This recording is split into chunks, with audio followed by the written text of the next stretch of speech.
বজাৰ কৰিবতো আহিছোঁ, কিন্তু মায়ে কিনিব দিছিল পাহৰি থাকিল। বাৰু বাদ দিয়ক, যি মনত আছে তাকেই লৈ যাওঁ সেইবুলি ক'লেওতো নহ'ব। ব'লক ভিডিঅ'টো পাচলি বজাৰৰ পৰা আৰম্ভ কৰোঁ। ইফালে পাচলি বজাৰত সোমাই দেখোঁ যে দাদাজনে কিবা টেবলেট বেছি আছে। মই বোলো দাদা কিহৰ টেবলেট? মই কিবা টেবলেট বুলি ভাবিছিলোঁ।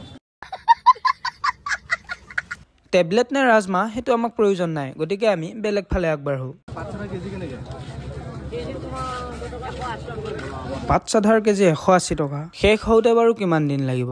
যিমান দিনেই লাগক কিয় এইবিলাক এনে দাম মাৰি আছো। এতিয়া আলু কিনিবই বলক। আলুৰ দাম এজন বেপাৰীয়ে 13 টকা কেজি কৈছে আৰু বাকী চবতে 15 টকা। তাৰপিছত আমাৰ দাদাৰ ভাষ্য শুনক। আমি কনজুচ নেকি? নহয় আলু 13 টকা দিয়ে 15 টকা দি কিনিম। 13 টকাৰ আলু নিকিনি 15 টকা দি কিনিম বুলি কৈ আকৌ সোধে দাদা কিবা কমাব নেকি? কনজুচ বুলি নাভাবিব কিন্তু।